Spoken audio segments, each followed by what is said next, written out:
But somebody started this, and I'm not sure who it was. It may even have been Dr. John Mack. So people have been following it since then. Somebody can correct me if I'm wrong on that one, but that got started somewhere along the way, and everybody's been using it, and it's technically an incorrect term. But yes, indeed, once I began examining the alien abduction issue, I recognized the signature of the demonic approach, which is not to say that aliens are in any sense demons, as some people would like to think. They would like to think that they are ethereal creatures that somehow suck our energy out of us and use it to manifest in some semi-solid physical state, and that they then, when they leave, they go back into these ethereal realms and they are no more. Trust me, that's not what it is. They are really physical beings. But they have a demonic signature, which means that their approach, the line of force that runs through their operation, their modus operandi, is negative. We're talking about one specific alien group, or just like aliens in general? We're talking about any alien that abducts anybody ever at any point in time. Okay. Period. So there's something negative about that anyway. It just strikes me. Well, it never ceases to amaze me how many people will justify being abducted or being accosted or being worn down over many years of slow and steady approaches, or sweet and honeyed words, or different sorts of persuasive ways and means. And let me tell you, I've seen them all in people's heads when they're under hypnosis and they got a demon in them. It's amazing how people can rationalize being continuously violated like that. Well, when a person doesn't have sufficient will to resist, or they don't have sufficient wherewithal to combat a level of force and even, shall we say, technology that they cannot comprehend, they have no choice but to rationalize it. I mean, it's Stockholm Syndrome. That's all it is. And the aliens on the planet or around this planet or manifesting in our reality, they're playing good cop, bad cop. I mean, there are an awful lot of them that are just as sweet as pie, and they tell all these wonderful things and how special and chosen people are, and we chose you to bring a message to mankind, and you've got to save the planet, and blah, blah, blah, blah, blah. That's just the good cop, bad cop routine. Yeah, for the sake of our listening audience who are not familiar with the Stockholm Syndrome, could you very briefly explain what that is? Well, Stockholm Syndrome is kind of a term that was applied to a situation that occurred in Sweden. There were some people who were abducted by terrorist-type individuals, if I remember correctly, and after a period of just a few days, they began to identify with their terrorists, because the terrorists, of course, showed acts of kindness to them. I mean, they had been abducted and they were being held in a prison-like situation. They were being denied access to, things that human beings would normally expect under regular living conditions. Yet these abductors showed some kindness to their captives, care for their, are you cold, are you too hot, are you hungry, would you like this to eat, would you like that to eat, different little touches. And after just a very few days, the abducted people began to identify with their abductors, and then they began to side with them philosophically, ideologically, and that's what happened to Patty Hearst. Patty Hearst is a prime example of the Stockholm Syndrome. She became one of them in a very short period of time. I mean, it can happen in a matter of just a few days. So don't imagine that when you're dealing with time-traveling, mind-marauding aliens, that over a period of years you cannot be converted a la Stockholm Syndrome to their way of thinking and be completely, perfectly, and totally convinced that they are here to help you and that the things that they tell you, and they can tell you the truth. Trust me. Demons tell the truth. They just tell it from their point of view. Right. So It's quite a chilling situation we're looking at because, based on statistics, millions of people are being abducted. Over periods of many years, most people do not even remember it. And believe me, if you have a missing time episode and you think you've been abducted, the only thing that makes a missing time episode is the aliens screwed up with their technology, because most people experience no missing time at all. Oh, interesting.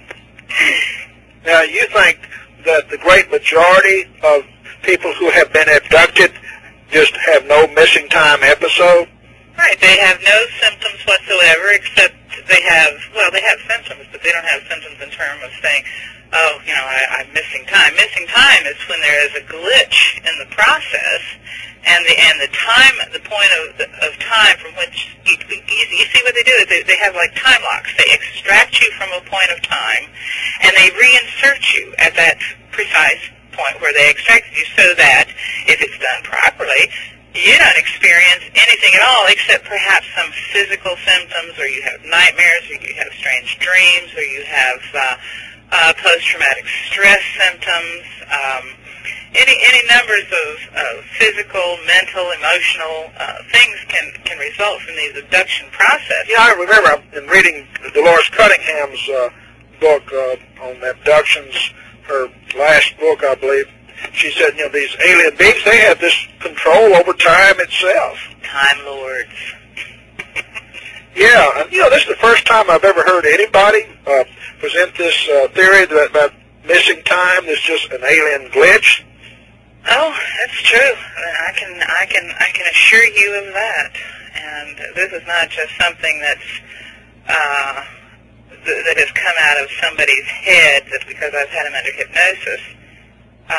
Because realistically speaking, when something comes out of somebody's head under hypnosis, it just is out of their head. It's subjective until you can verify it in some other way, at least theoretically. How does it work? It's just a subjective impression. It's somebody's opinion, or it's their personal experience, or truth to tell, it can be confabulated. They can be making stuff up, or they can be getting the wrong impressions or misunderstanding things. That's why people have psychological problems to begin with. They misread the experience. Their emotions kick in a certain way because they have misread the experience, and then they react to something that isn't at all the way they think it is. What percentage would you hazard a guess of people, the number of people in this country have been abducted? In this country? Oh, that's a tough one, because there's a I'd say 2%. No, 2%? 2% of 275 million. How many is that? Richard, you're on the line. You're the whiz with numbers, and why don't you figure that out for us real quick? It's a scary number. Yeah, it's quite large, he says. Okay. Yeah, you can come online there. Yes, it's quite large. Yeah. And I think it's probably pretty accurate because, as Jacques Vallée pointed out, just the abduction cases we know about, because people have reported them, and the sightings that we know about because people have reported them, doesn't tell us anything about the many cases that are unreported because of, A, the person doesn't realize something has happened because they don't have missing time, they don't have any overt alien abduction symptoms, or B, they're afraid of reporting it because they think they've lost their minds. John Mack made the statement that we are all abductees at some level. How would you construe his meaning on that? Well, I think that perhaps he has a point, because in terms of the matrix reality in which we live, we've been abducted from birth. But let me put it into better terms. I don't mean the matrix reality in the sense that people have been abducted, but I mean we have been abducted by our society, by our reality, by our programming. And it's social, cultural, it's, it covers a broad range of experiences that we have as we grow up that serve to conceal from us the true nature of our reality. We're going to get more into that later in the show, this whole concept of the manipulated matrix. Before we go to break, which is pretty shortly here, this idea that people have been abducted who have no inkling at all because of, for one thing, no missing time. What about like someone, like myself? I've had no real obvious signs, no weird, marks on my body when I wake up in the morning, or nosebleeds, or certainly no missing time that I can remember. Any episode of that. Would there be some really subtle signs that would indicate you've actually been physically abducted? Physically abducted. Physical abductions occur rarely, So you think most abductions are like what they call OB